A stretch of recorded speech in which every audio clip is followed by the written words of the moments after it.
far enough to spark the Civil War, or I never thought that it would separate the Union and Confederacy even more, or give abolitionists and African Americans alike a baseline for their revolution.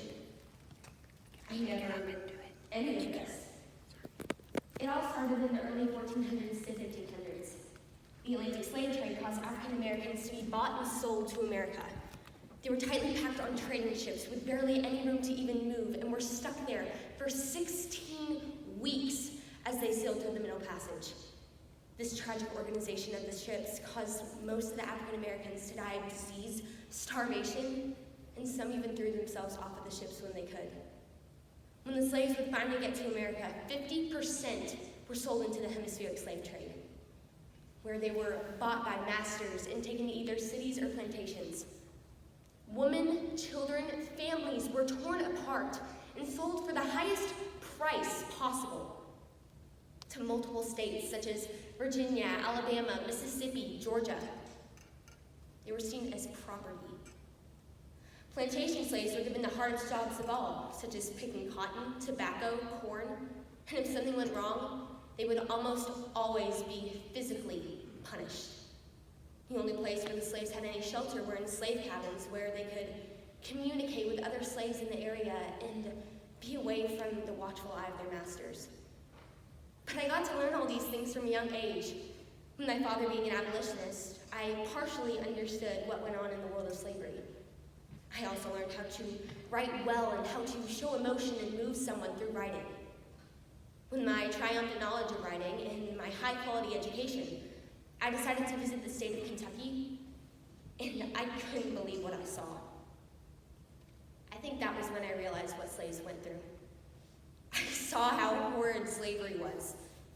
Yet that wasn't either of the events that pushed me to write Uncle Tom's Cabin.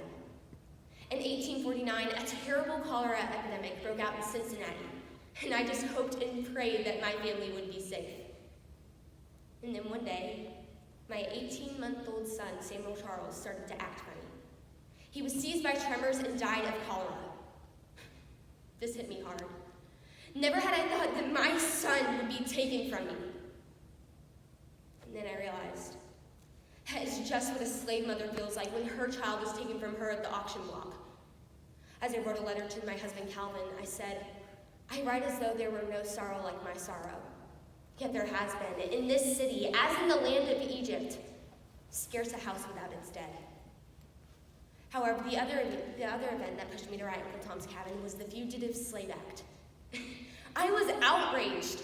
From my tragic knowledge of how horrid slavery was, I knew that this would make it 10 times worse. I knew that someone, a true Christian, needed to step up and disobey the law. So I decided, I will write something. I will if I live. The problem was, I didn't know what to write. But I knew God had a plan. One day, as I was sitting in church, daydreaming, a vision came to my mind. I saw a black man, no doubt a slave, fall to the ground, his back bleeding and ripped to shreds by 2 other blacks with whips, and a white master standing nearby urging the torturers to continue. It seemed as if the black man on the ground was keeping something from them. I didn't know what, but it was important enough that the man was surely standing on death's doorstep. I also realized that within the dream, the black man was forgiving his perpetrators.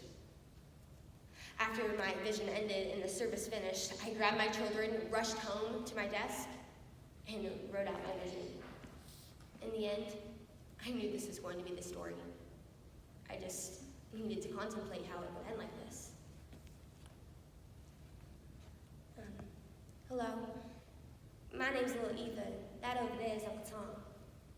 You may not know me, but I know you, God. See, I died a few weeks ago, but I knew I was coming up here. I always knew you were up here. And Uncle Tom did too. Uncle Tom's old master, he was a slave, you see, was Mr. Shelby. And he had to sell Uncle Tom to pay off a debt. He was also going to sell this little boy named Henry, but he was taken by his mother, Eliza, and they escaped to Canada together. They were being chased by some slave catchers, and Lads across the icy Ohio River just in the right amount of time and saved themselves. I was so glad to hear that. Uncle Tom, on the other hand, well, he was to be sold, and he ended up in the hands of Master Augustine St. Clair, my papa, and me. We were mighty good to him, and I got really close with Uncle Tom. Well, we really got close with you together.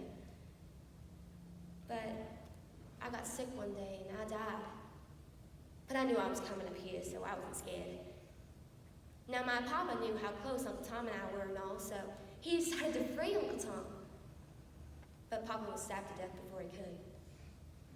Now he's up here with me. Uncle Tom was sold to an utmost evil master, Master Simon Legree, and he did not like Uncle Tom very much. And he treated his slaves very poorly, especially these two slaves named Cassie and Emmeline, who were abused by Master Legree. So they decided to escape his terrible cruelty. And once they did, Master Legree found out and knew Uncle Tom to know where they were. And he did. So he decided to pry the words out of Uncle Tom. But Uncle Tom wouldn't give up Cassie and Emmeline's whereabouts. So Master Legree decided to torture them out of him until he couldn't stand it no more. But it turns out that Uncle Tom could stand it through you, God, and through you he forgave them. And not long after that, he died.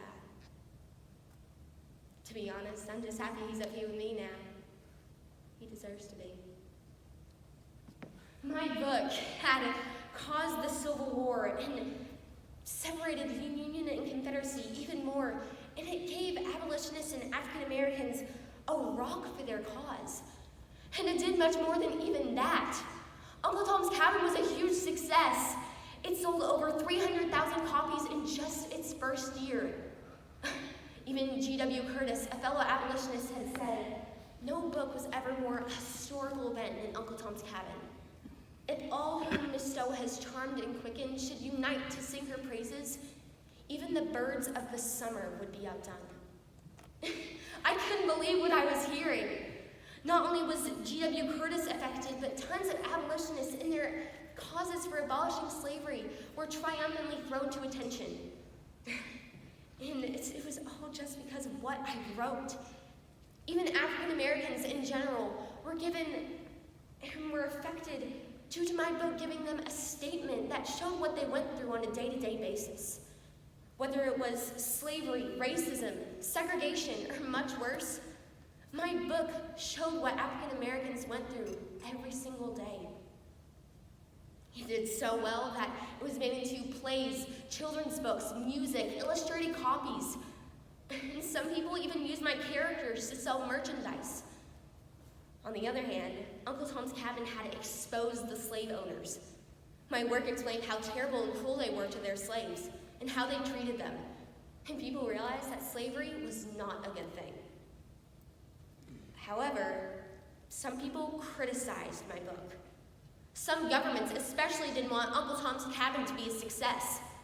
Some whites thought that the characters were too good and kind. Some blacks thought they were too regular and simple. And some tragically just didn't comprehend the book at all. That's why I wrote a key to Uncle Tom's Cabin. In this work, I tried to explain how real my book was.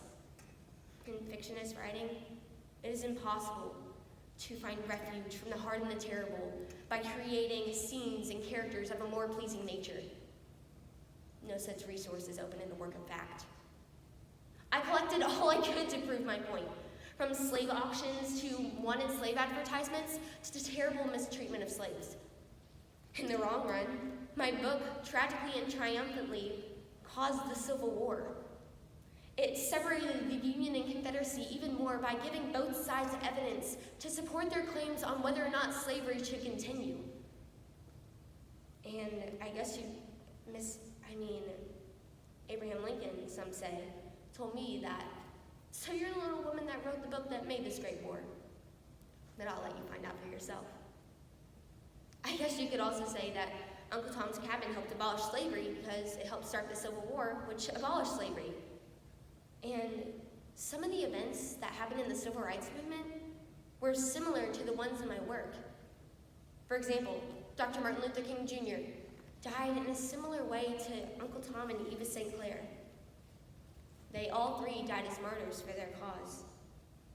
And from watching how my book related from the 1960s all the way till now, I realized if all this hatred of people who are different is still going on, then what did I write my book for? And did it help anything at all? Thank you.